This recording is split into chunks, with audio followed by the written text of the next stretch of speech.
What is up, comic fam? Welcome to the channel, the Legion of Comics. I'm Mark, and today I have an awesome video. Me and the family were able to attend a local convention called the Augusta Con, the first year that these hosts put on an Augusta Con, which was the name of an old convention that went for many, many years, hosted by numerous the people that are local. But there's a new person that has the rights to the names that is putting it on, and we actually went and attended on today, my son's birthday, which was super fun. It had its ups, had its downs. We're going to talk a little bit about that and what I picked up, so don't go anywhere. Check this out.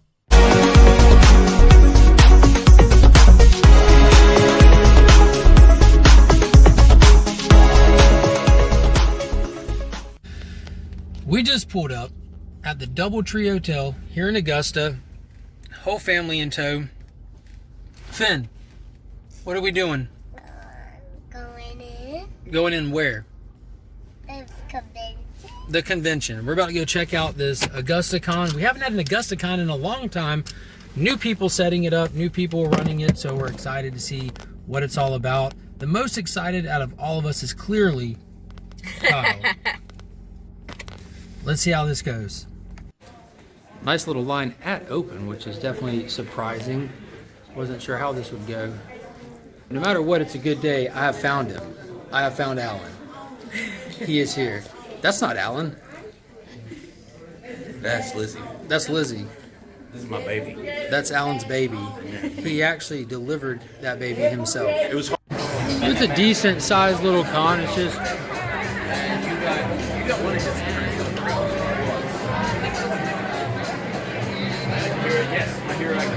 one decent sized little convention room.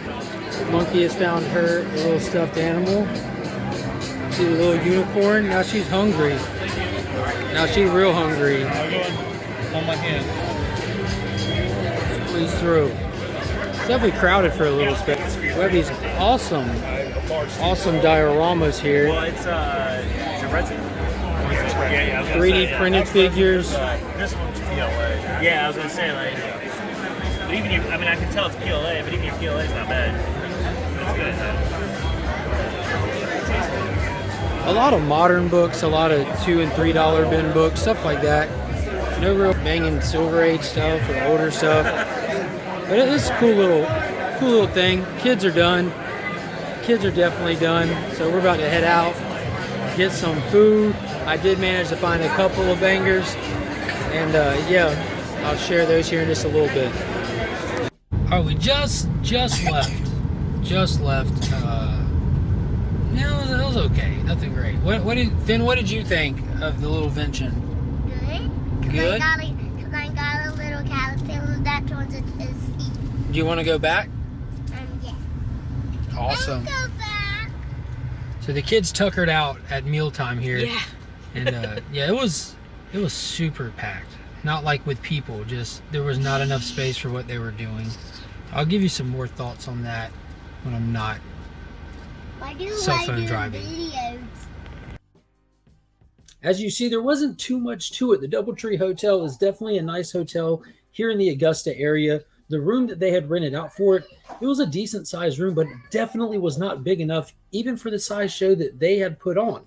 It was just one loop around the room.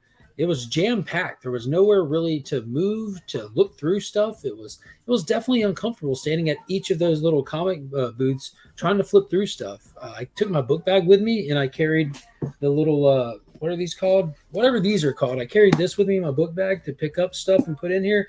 I scored this from the Two Brothers channel, one of their giveaways a long time ago, so big shout out to them. I still use it for that kind of stuff. But yeah, it was just definitely way too packed for the space that they're provided. As far as the vendors go, there was some cool stuff. There's probably about 4 or 5 comic vendors, maybe 6, but all of them were really kind of working with $1, $2, $3 bins, a small amount of stuff up behind them on the wall, which is perfectly fine. You can definitely find some cool stuff in there. There wasn't a big variety of like older stuff. There was one vendor who's at everything here in the Southeast. He used to own a comic shop in South Carolina, and he had a great selection of stuff, but it looked like he intentionally only pulled wall books for Batman or Black Panther. The entire huge wall was just Batman and Black Panther with a few exceptions. And even his back issues, he didn't bring any of his higher end back issues. He brought boxes and boxes of modern slabs and then just the $2 and $3 books. As far as all the little art and craft people that you see at a lot of these, there were some, there weren't nearly as many as usual. It looked like there was a couple of vendors that were more into like the thrifty stuff, like reselling games, and there's a surprisingly large amount of Pokemon stuff. And one thing that I thought was cool, but was actually handled really poorly, was in the back corner. There was like 5 or 6 TVs set up where people were playing video games live.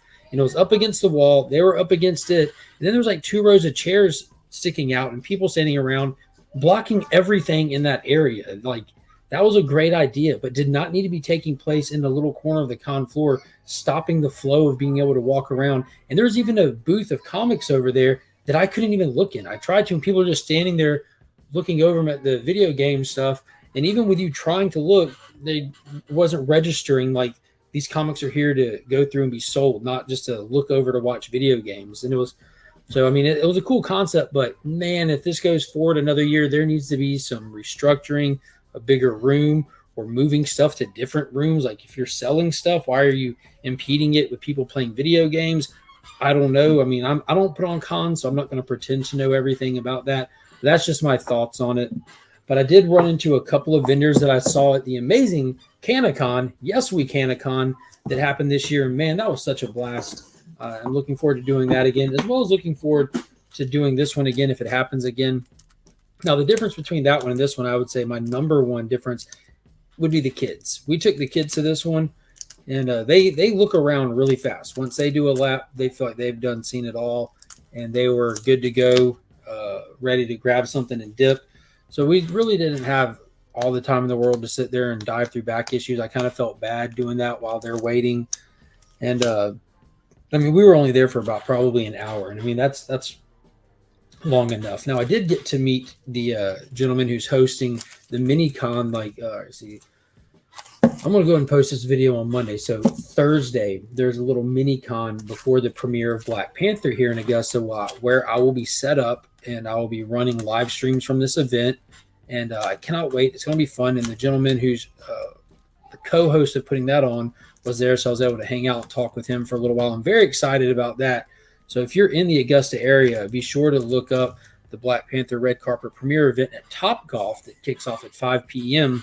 before the film starts playing. I think the show time that they're aiming for that is going to be 10 p.m. But if you can't make it, you're not in the Augusta area, check out the channel. I'll be doing live stream events from there. But anyways, so the kids, as you saw, picked up some toys. The wife actually didn't find anything this time. You remember at Canacon, she found all kinds of stuff from books, paintings, all kinds of cool stuff, but she didn't find anything at this one.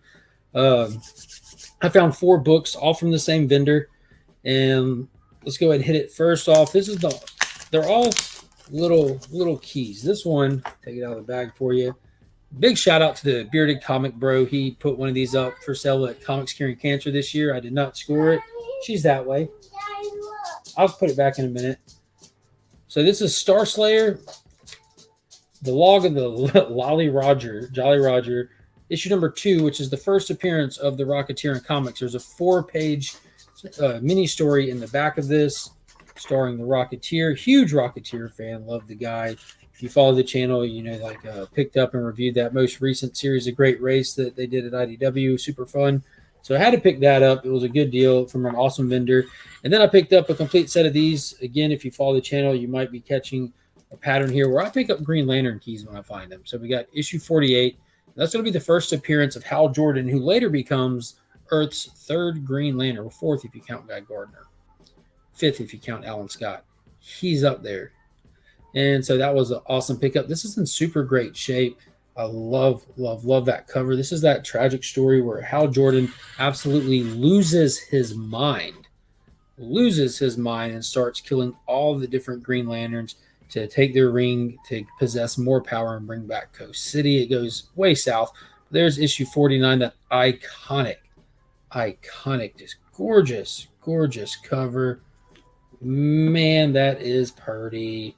And there's not a single spine tick on this thing. Great looking copy. That's definitely anywhere between a 9.2 to a 10. Safe bet. And then the next one, this looks like it's in an old Second and Charles bag, and that being the case, this is a massive score. Looks like he's got 1, 2, 3. He's got a couple spine ticks on this one. Definitely seen better days.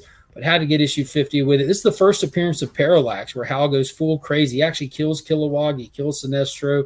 He goes nuts in this issue, but wicked issue, and it's all like a complete story that gets us to the first appearance of Kyle Rayner as Green Lantern. And then, if you remember previously on the channel, I picked this one up from a mystery box from none other than Mr. Flo Dameron, a purveyor of mystery boxes and fine things in general. But that was all that I got were those 4 comics there, those Green Lantern ones, and that first appearance of the Rocketeer, which I'm going to put that on one of those Comic Clear backer boards so that I can easily see that amazing cover art on the back, because that's what you come for. Star Slayer, whatever, Rocketeer, hell yeah. So that's going to be it, guys. I appreciate y'all checking out the video. Man, these small cons are really fun, but man, it's just all it did was get me excited for Heroes. I'm already thinking about Heroes Con next year. I appreciate y'all watching. Hit that thumbs up. Consider joining the channel membership. And until next time, as always, I'm Mark, but we are Legion.